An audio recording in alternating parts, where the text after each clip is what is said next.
နေကောင်းချမ်းမှာကြပါလားခင်ဗျာအခုတလောရာသီဥတုကပူနေတော့ကျွန်တော်လည်းဘာမှမလုပ်ရှင်တာနဲ့အိမ်ထဲပဲနေပြီးစာအုပ်ပဲဖတ်ပြပါတယ်ခင်ဗျာကျွန်တော်မကြသေးခင်ကမှဖတ်ပြခဲ့တဲ့ဆရာမကြီးကျူးရဲ့အမှတ်တရဆိုတဲ့စာအုပ်လေးအကြောင်းဖောက်သည်ချကြပါတယ်ခင်ဗျာဒီစာအုပ်လေးအကြောင်းကိုတခြားသူတွေအညွှန်းတွေအများကြီးပြောပြီးလောက်ပေမဲ့ဒီအညွှန်းကတော့ကျွန်တော်အမြင်သက်သက်ပဲဖြစ်တာကြောင့်တခြားသူတွေနဲ့အမြင်မတူတာတွေရှိနိုင်ပါတယ်ခင်ဗျာဒီစာအုပ်လေးကိုကျွန်တော်ယင်းနေတာကြားပါပြီကျွန်တော်လက်ထဲရောက်လာတော့စာအုပ်ကထင်ထားသလိုအထူးအကြီးဖောက်မနေခဲ့ပါဘူ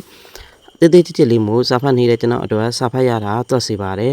ကျွန်တော်ကစာအုပ်တစ်အုပ်ကိုဖတ်ရင်တစ်လလောက်ကြာတတ်ပါတယ်ဒီစာအုပ်လေးက3ရက်လောက်နဲ့ဖတ်လို့ပြီးသွားခဲ့ပါတယ်ဒါတော့တစ်ထိုင်နဲ့ဖတ်ရင်တစ်ရက်ထဲနဲ့ပြီးနိုင်ပါတယ်စာအုပ်ကိုအရသာခံပြီးဖတ်နေလို့ပါ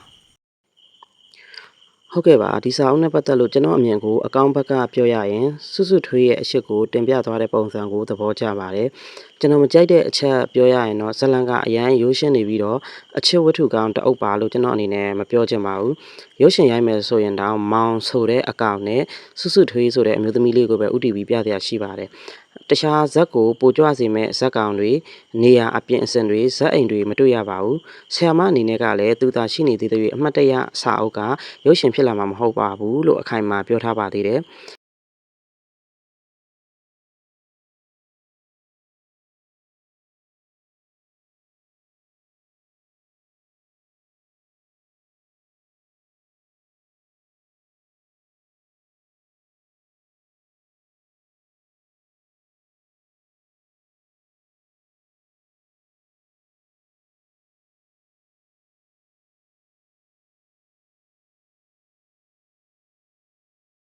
်ကျွန်တော်ကတော့အမှတ်တရကိုရုပ်ရှင်အဖြစ်သာမြင်ရရင်ကျွန်တော်အမြင်ကိုပြောတာနော်နွေရာသီအငွေ့အသက်ကိုနောက်ခံထားမယ်တကယ်တော့စွစွထွေးတို့အကြောင်းတက်ချိန်ကမိုးရာသီနဲ့ဆောင်းရာသီပါထပ်ပြောပါမယ်နွေရာသီအငွေ့သက်ကိုနောက်ခံထားမယ်ပြီးတော့အယောင်လှလှလေးတွေနဲ့နောက်ခံသရှင်ကောင်းကောင်းလေးတွေထည့်ပြီးဇက်ကိုအလှဆန်လိုက်ရင်ငါ့ကိုမင်းနမိန်နဲ့ခေါ်ပါရုပ်ရှင်နဲ့ဒီအရှိကိုဘာသာပြန်လို့ရနိုင်မလားဇလန်တွေနှစ်ခုကိုပေါင်းစပ်လိုက်တယ်လို့မျိုးဆိုရင်ရုပ်ရှင်အနေနဲ့အရန်အဆင်ပြေသွားမယ်လို့ထင်ရပါတယ်ဒါပေမဲ့ကျွန်တော်တို့မြန်မာစာဖတ်ပရိသတ်ကကိုဖတ်ထားတဲ့ဝတ္ထုကိုစိတ်ကူးရင်ထားတဲ့ဇက်ကောင်တွေကိုရုပ်ရှင်နဲ့ထပ်တူမကြမှာစိုးတာရဲ့ဝတ္ထုတွေကိုအမြဲတလွဲလုပ်တတ်ကြတဲ့ရုပ်ရှင်ဖန်တီးသူတွေရဲ့ကြောင့်ဒီအမှတ်တရစာအုပ်ကရုပ်ရှင်ဖြစ်မလာနိုင်ပါဘူးပြီးတော့ကျွန်တော်အမြင်ရရောဆရာမကြီးဂျူးရဲ့အမာခံပရိသတ်တွေအမြင်မှာမောင်နဲ့စွစွထွေးလင်မယားလိုအတူနေထိုင်တဲ့ပုံစံကိုလက်ခံလို့ရပေမဲ့တချို့လူတွေကလက်ခံလို့ရမှာမဟုတ်ပါဘူး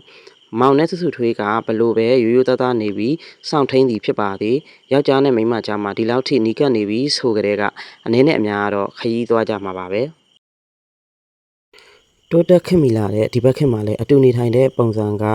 ချစ်သူကြီးသားအချို့မှာရှိနိုင်ပါတယ်ဒါတောင်မှမြမလူမှုအတိုက်အဝန်းမှာလက်မခံနိုင်ကြသေးပါဘူး1980 80ဝန်းကျင်ကာလမှာဒီလိုပုံစံဆက်ဆံရေးတစ်ခုကိုရှာပြရတဲ့ဆရာမရဲ့အမြင်ကိုတော့ချီးကျူးပါတယ်ရဲရဲနယ်လို့ပြောချင်ပါတယ်ဒီလိုကိစ္စတွေကအဲ့ကာလမှာလည်းမရှိခဲ့ဘူးလို့မဆိုနိုင်ပါဘူးစာပေလွတ်လပ်ခွင့်ဆိုတာရှိတဲ့အရာတစ်ခုပါဆရာမကြီးကဒီစာအုပ်ကိုနူးညံ့စွာလှပစွာရဲရင်စွာဖန်တီးထားပေမဲ့ကျွန်တော်အနေနဲ့ကတော့စာအုပ်တိုက်ဘက်ကအသက်အရွယ်ကန့်သက်ချက်နဲ့ဖော်ပြထုတ်ဝေတဲ့နယ်လို့ထင်ပါတယ်တချို့ဇာတ်ကားတွေကိုကလေးတွေကြည့်ခွင့်မရအောင်ကန့်သက်ထားတယ်လို့မျိုးပေါ့ထို့အတူပဲဒီစာအုပ်ကိုလည်းဘယ်အသက်အရွယ်လောက်ကစပြီးဖတ်လို့ရပါတယ်ဆိုတာအသိပေးထုတ်ဝေမယ်ဆိုရင်ကလေးတွေလည်းအတူတူမမှားသလိုလူငယ်တွေအတွက်လည်းအချစ်သင်ခန်းစာတွေအများကြီးရမယ်လို့ထင်ပါတယ်အသက်18ပြည့်မှဖတ်ပါဆိုပြီးကန့်သက်ရအောင်လေဒီစာအုပ်ကအပြစာအုပ်ဖြစ်မနေပါဘူးအကောင်းဆုံးကတော့ကလေးတွေနဲ့စာအုပ်ပါအကြောင်းအရာကိုလက်မခံနိုင်တဲ့သူတွေအတွက်အသိပေးချက်နဲ့တကွဖော်ပြကန့်သက်တင်တယ်လို့ထင်ပါတယ်နောက်ဆုံးအချက်အနေနဲ့ပြောရရင်ကျွန်တော်ဒီစာအုပ်ကိုဖတ်နေရင်နဲ့ဒီထဲကဇလန်အကြောင်းအရာတွေကတကယ်အဖြစ်အမှန်လို့ထင်သွားခဲ့ပါတယ်ဆရာမကြီးရဲ့အရေးသားတွေကလည်းတိမ်မွေ့ပြီးယုတ်တိဆန်တော့တကယ်လို့လည်း